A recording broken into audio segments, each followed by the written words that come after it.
Thank you once again for joining us right here from the dome of the Arthur Chung Conference Center in what has been referred to many as Local Content Day here at the National Assembly.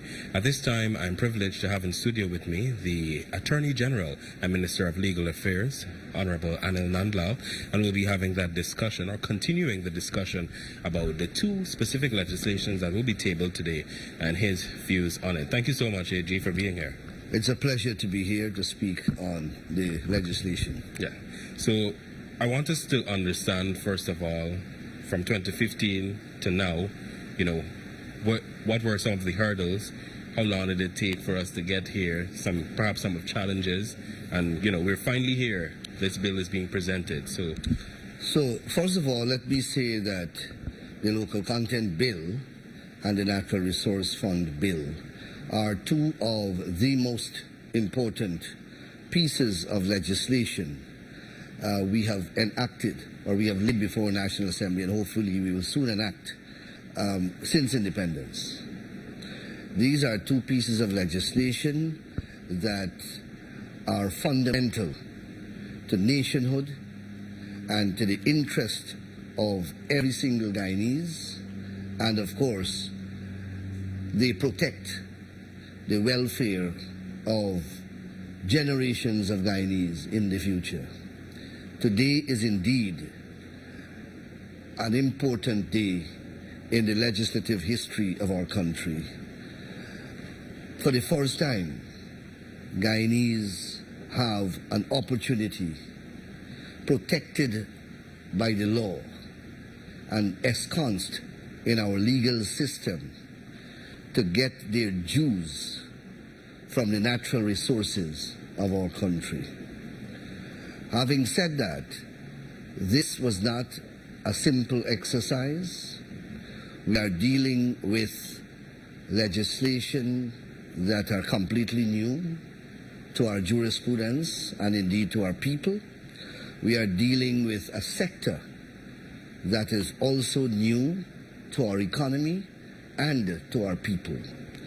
And this exercise, therefore, was by no means without complexity and complications. As a result, we sought guidance wide and far, and we took lessons from other jurisdictions and other countries and other societies that would have passed through this exercise and who would have gathered this type of experiences in the evolution of their natural resources and in their oil and gas sectors. This process, when we got to government, began immediately after August last year. It began with the establishment of a unit charged with the responsibility of doing widespread consultations in terms of formulating the relevant policies that would later inform our legislative framework. That unit discharged its functions. It had advising it experts from other jurisdictions, and it conducted a consultative exercise that, as far as I am aware, was all-embracing and interacted with every major stakeholder organization in the country, as well as all the important segments of our society. That exercise culminated in the preparation of a report that was quite huge, which was then reduced into a workable set of principles.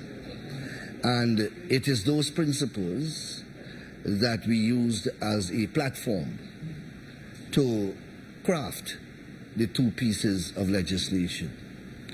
The Local Content Bill, which you now see, has received the input from that exercise and the report.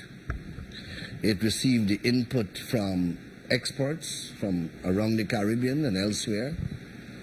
We drew heavily from jurisdictions such as Ghana, Nigeria, Norway, Trinidad and Tobago, and I believe Uganda.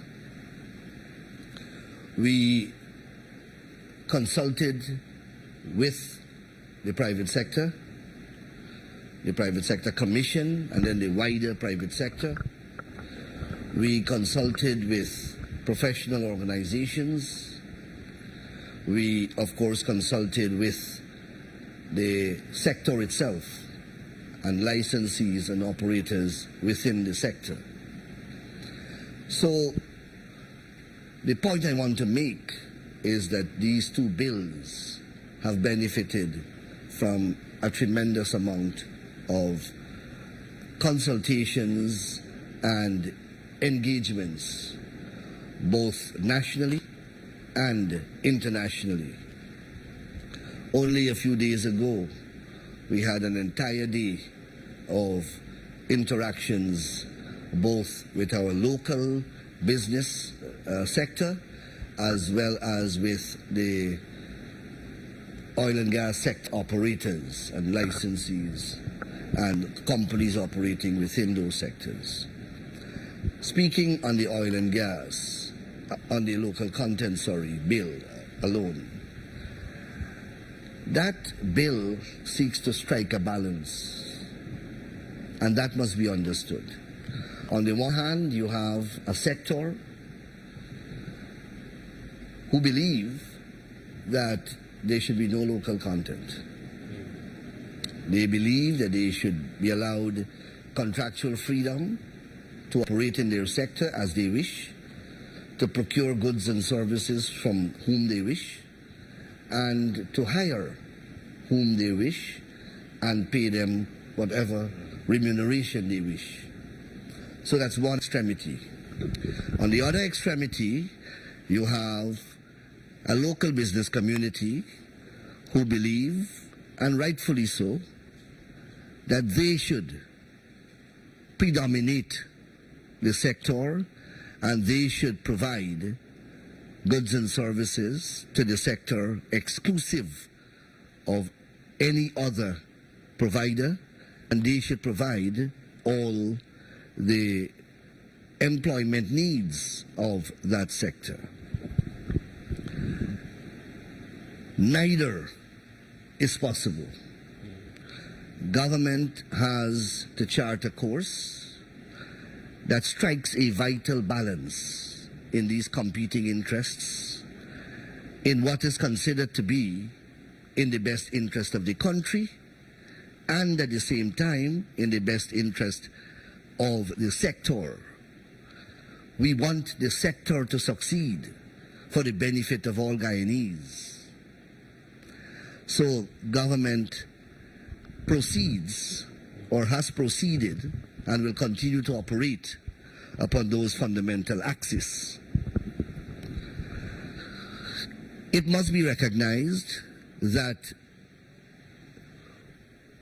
we are a young society, so we can't, and this is a new sector, and therefore we can't provide all the needs of the sector. We wish we could, and we hope to get there, and the bill has mechanisms in place that provide for sector building capacities. But until we get there, we must accept those constraints and those limitations. At the same time, what the bill does is that it moves our involvement in the sector from zero at an institutional level to a high level of participation, with due regard to our capacity to perform and our capacity to provide the relevant goods and services which are required for the sector. The operators as well, the operators of the sector as well, they must recognize that the resources belong to the people of Guyana, and therefore the people of Guyana must be accorded, as far as possible, the highest priority in the operations of the sector. And therefore, wherever opportunity arises, which opportunities can be satisfied, can be fulfilled, can be fueled and furnished from a local provider, a local investor, well then that is where the sector must draw from. Where we can't provide, well, so be it. They are allowed to go elsewhere. So those are the fundamental principles that inform the legislation. So you have a definition, for example, of who is a Guyanese citizen and who is a Guyanese company. And it is the company that will provide a little more problem than who is a Guyanese citizen. Who is a Guyanese citizen is easy to establish. So care had to have been used in crafting a mechanism that will capture accurately a Guyanese company, and to be able to penetrate corporate veils and all sorts of legal devices that can be used to cloak or make opaque the real owners of a company. It is easy to use legal mechanisms and devices to hide the real owner of the company and put forward what will only be a sham as the legal ownership. So you have people can front as the owner, but really they are owners on paper only, and they are not the real beneficial owners of the company. We already have in our law, for the purpose of anti-money laundering and countering the financing of terrorism, a concept called beneficial ownership. So a company in Guyana must identify who their beneficial owners are to the company registrar. So if you say that a company is owned by two other companies, you have to go beyond that and say who own those two other companies. And if there are two other companies that own these two companies, then who own those two other companies? And you go right back until you find the real owner. We already have that in the law. We are now strengthening that provision in the local content bill by legislating that a Guyanese company must be owned by 51% of the shares by Guyanese. And when we didn't leave it at 51% of share holding, we said 51% of shareholding and voting power. Because you can have a lot of shares in a company but no voting power by the articles of association of the company or the rules of the company or bylaws of the company. We have penetrated that. You have to have 51% voting power in the company. We did not leave it there either. We went on to say that you have to have 75% of the management of the company must be occupied by Guyanese. And we didn't stop there again. We went on further and gave a percentage of the other employment. 90%, I believe, of the rest of the company must also be Guyanese. Now that is a powerful formula, and every Guyanese should be proud of that legal formula that is there. That makes it almost impossible to penetrate.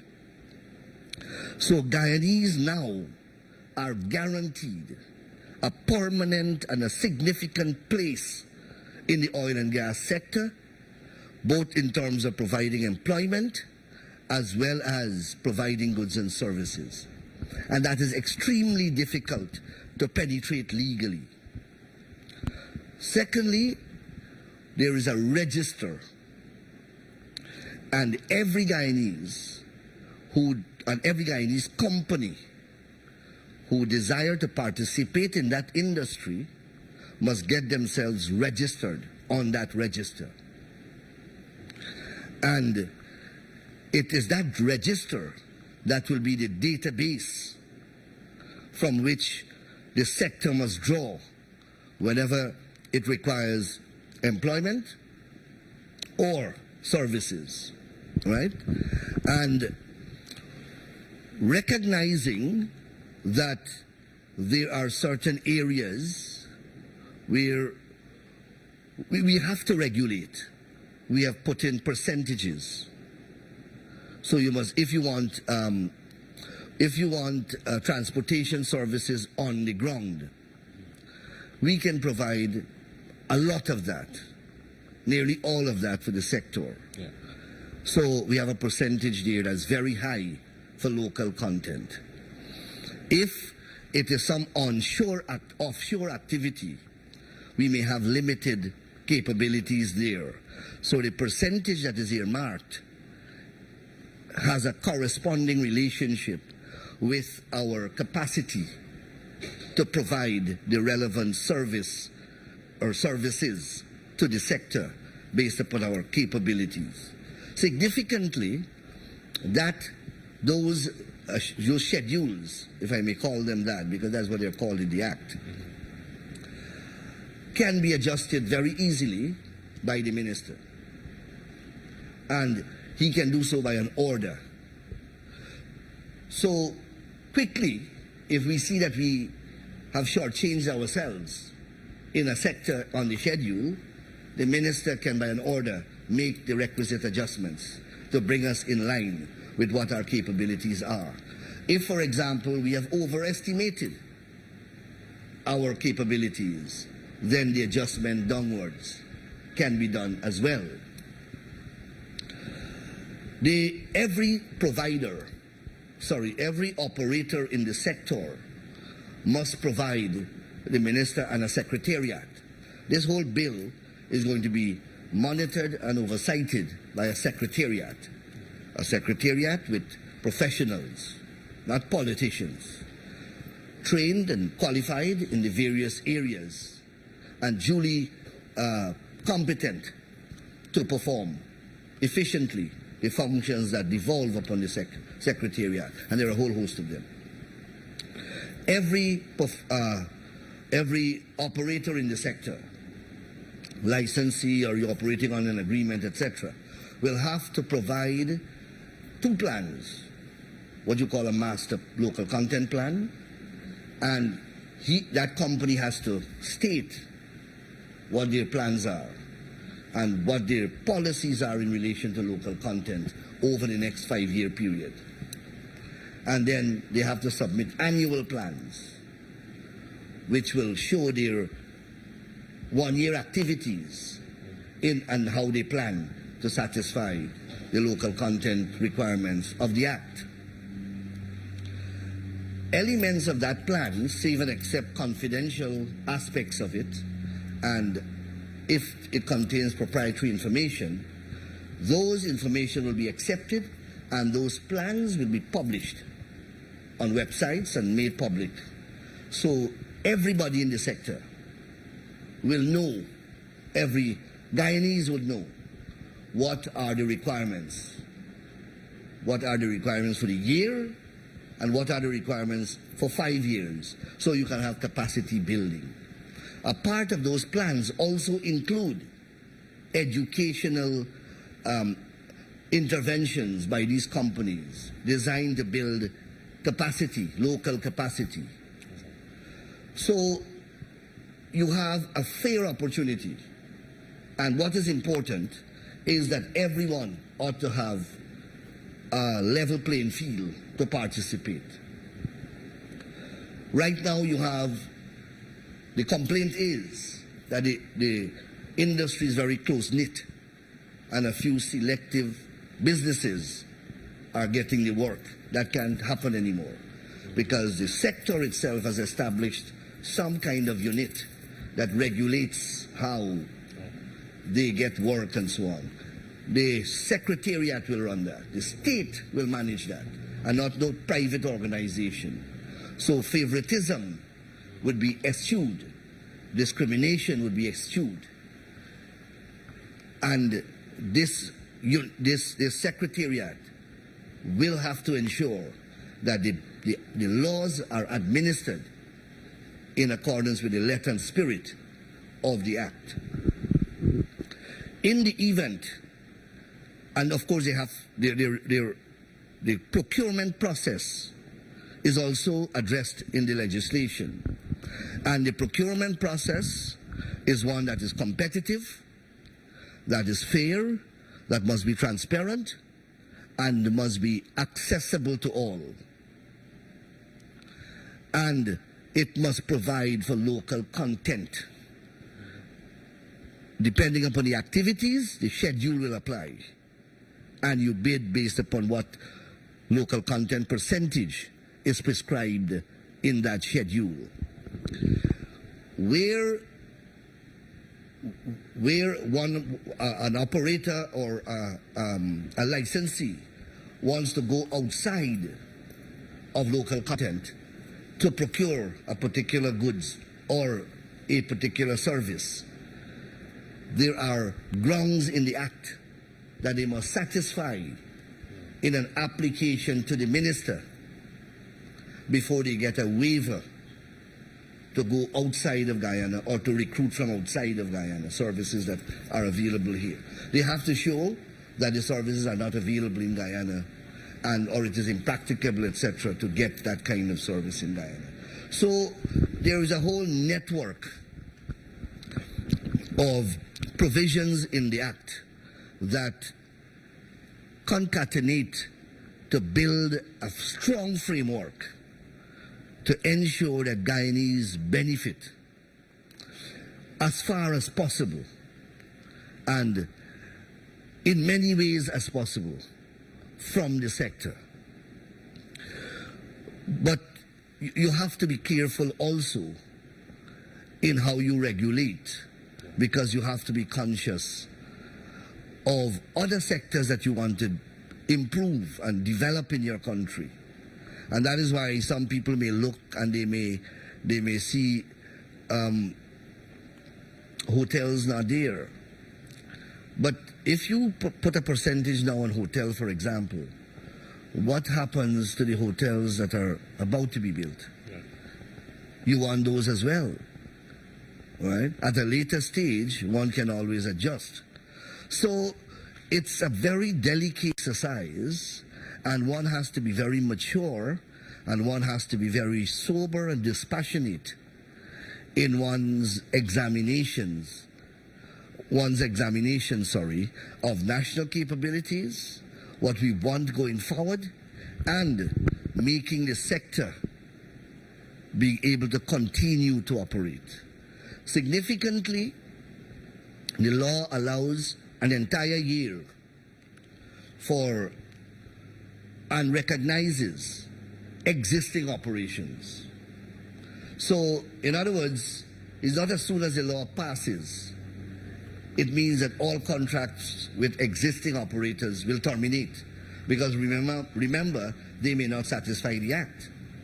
The law recognizes all of that and allow for transitionary periods, as the case may be, for existing contractual arrangements not to be affected and to be executed in accordance with pending contracts.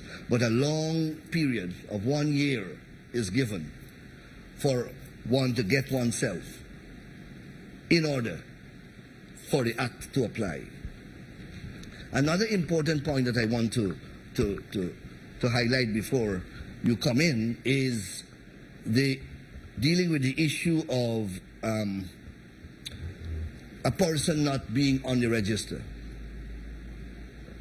So you can still, as a Guyanese, refuse to put yourself on the register and operate in the sector. But the service that you provide will not count as local content for the purpose of the law. You understand? Because you can't compel persons to go on the register. Yeah. I have a right to work in Guyana, constitutional right, and to work in a manner that is not unlawful, but also the way I do my work, once I comply with all the laws of the land, I must not be dictated how I must execute my functions. So if there's a register and I don't want to go on the register, then I'm free to be off the register. But the sector and the company that takes my services or my goods, that transaction will not count for the purpose of local content. What is on the register is businesses done with persons or companies on the register that will be measured for satisfaction of the Act. So I pause there. Yeah, thanks for that, AG. I want to specifically point out one part of discussion that you were mentioning about capacity building. I know recently we saw the Ghanaian delegation and legal framework was signed to coexist or build capacity in Guyana. You mentioned there that perhaps we might not have a service or a good, but it does not mean that it's closed. How will government help support businesses also to get to that standard or to be able to respond to oil and gas needs? And also, on the flip side, we are also talking about the NRF. We know that there is, once this is tabled, there's greater transparency. We haven't used any of that money yet. Mm-hmm. So what can we expect coming out of the NRF also? So let's deal with the first component of your question. In the Act, there are obligations that are mandatory on both the Secretariat as well as on the sector itself to build local capacity. Guyanese must also understand that they have a responsibility to build local capacity. We live in a competitive world. We live in a free market world. Competition rules the roost. Nobody will spoon feed you. Handouts are something of the past. Meritocracy is the order of the day. So we have to educate ourselves. We have to train ourselves individually and at sectoral levels, and don't necessarily wait upon the government to drive this process. There's only so much that a government can do. Yeah. The government has the University of Guyana, and we are putting new programs there for the oil and gas sector. We have a gold scholarship program that is intended to train from every class of our society and every age. We have the technical schools across the country that we have to work with in getting their technical programs up to scratch, expand their curricula, and to make them providers of the services that are required. Guyanese businessmen and women and companies have to look at joint venture opportunities if they don't have capacities with companies outside of Guyana, but those relationships, in whatever form they manifest themselves, be them partnerships, joint ventureships, mergers, acquisitions, in whatever legal arrangement they enter into, they must comply with the requirements of the Act, and their shareholdings and composition of the companies and operations must reflect what the Act requires. As I said, the sector has an obligation in the law to do capacity building. The Secretariat has an obligation, to do capacity building. So it's an all-around effort. Can be the effort of the government alone. Everyone stands to benefit here. And the quicker we get the capacity that is required is better for Guyana. And I speak about Guyana, all its citizens, wherever they are located. We have enough technological apparatus and opportunities that are available now for persons in different geographic parts of the country to participate in the sector. And we have to seize this glorious opportunity that the law provides. In relation to the natural Resources Fund law, bill. That bill establishes the infrastructure that will govern the receipt, dealings, and withdrawals or expenditures from proceeds of the sector. It is managed by an infrastructure established in the Act, comprising of technical personnel, not politicians. Of course, there is a subject minister, and there must be a subject minister. The qualifications of the persons who will sit there in these infrastructural organizations are laid out. The numbers and where they will come from and how they will be appointed are all set out. Then there's an oversight mechanism comprising of another set of persons drawn from civil society, from the professional organizations, from the National Assembly, I think, and from the government, of course, and other sectors. And they will oversight. A report will have to be tabled to the Speaker of the National Assembly from that oversight body, not to a minister, but to the Speaker of the National Assembly. That report will have to be laid annually and will be debated. Of course, it's a public document that will document every cent that is earned, deposited, and withdrawn, and how it is spent, and where the excesses are, and where the savings are deposited, and how many. Then there is a schedule that says what amount has to be spent annually and what amount has to be saved. All of that are regulated in the Act and transparently accounted for. And that is outside of the ordinary other mechanisms in the government's accounting architecture designed to ensure transparency and accountability in dealing with public funds. So the combination of these two pieces of legislation are fundamental to the future of every single Guyanese and Guyana as a nation state. AG, you mentioned they're benefiting every Guyanese, but my question to you now, how would these two pieces of legislation really benefit at the grassroots level? How will the average Guyanese persons be able to know what is going on, be able to benefit directly from oil and gas, and be able to have active participation in whatever is happening? All right. So every activity done in the sector that we have the capacity to provide employment for, we make sure that we pegged the percentage very high. In some cases, 100%. So, ground transportation, for example, rental of buildings, office rentals, all 100% Guyanese. So, labor, 100% Guyanese. So, every single Guyanese.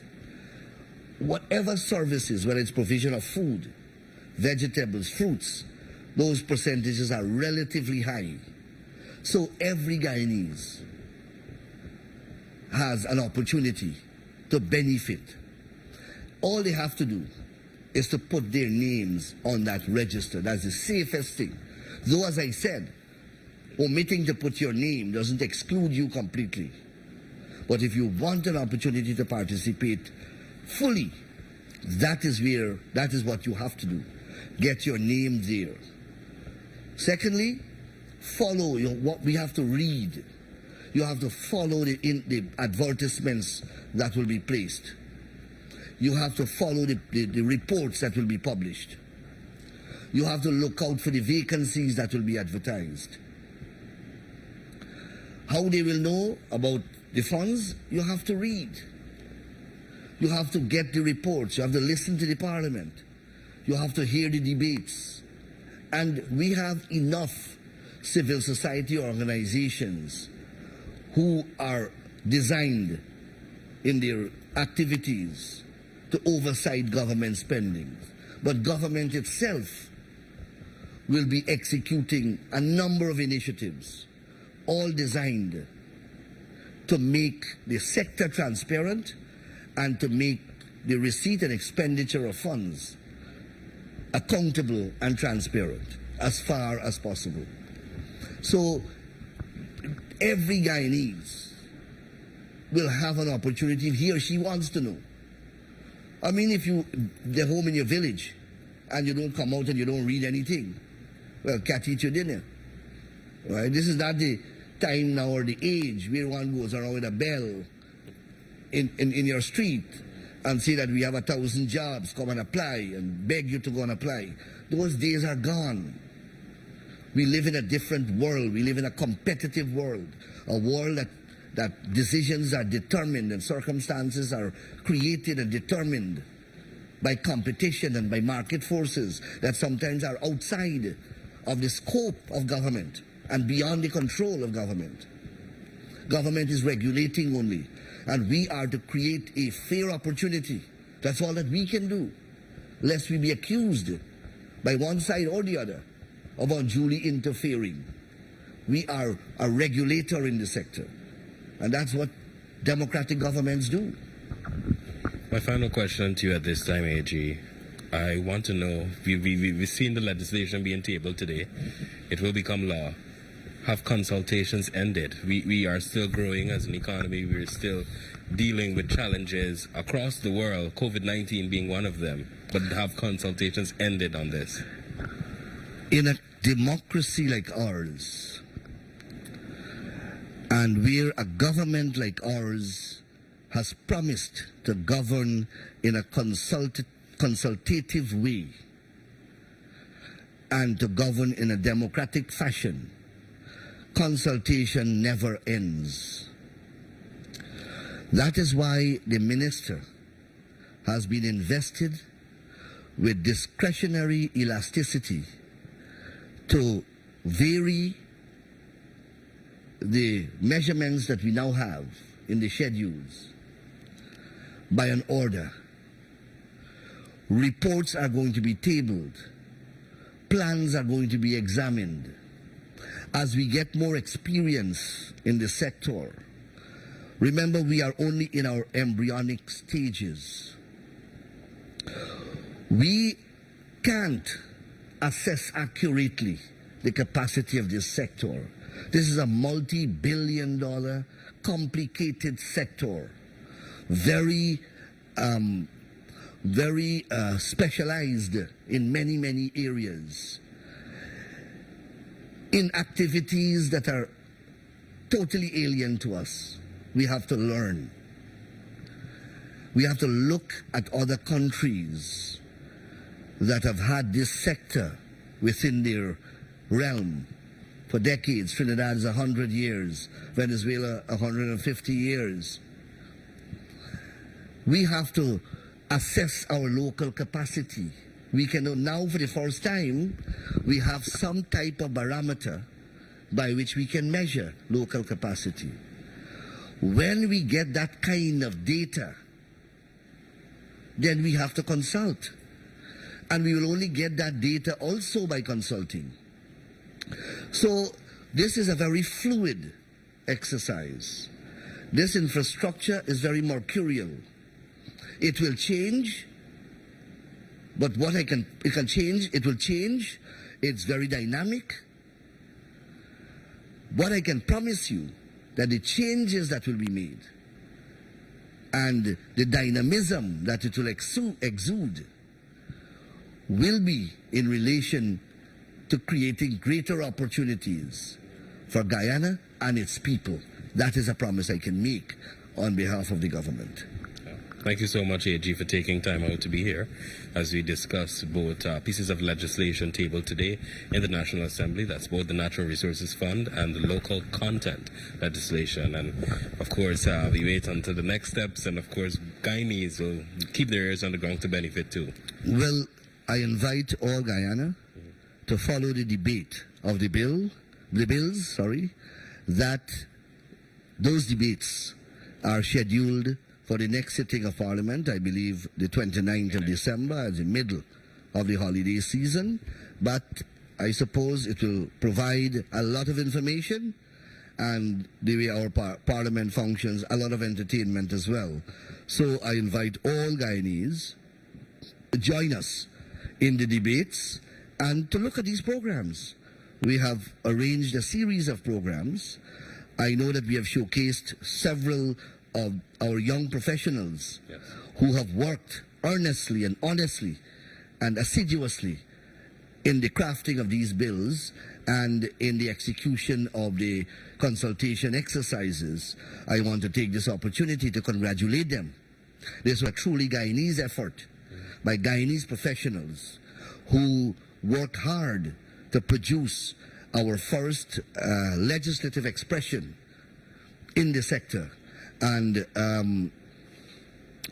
it is what I consider to be our best effort at this point in time. And I encourage all Guyanese to come on board and to listen to these programs and get themselves acquainted with the bills and all the corresponding public information that will be disseminated when these bills are enacted and as they are being enacted. I thank you very much for the opportunity to be here. Thank you. And thank you to you, our listeners and viewers of this program. I was your host, Travis Bruce. Thanks for joining us.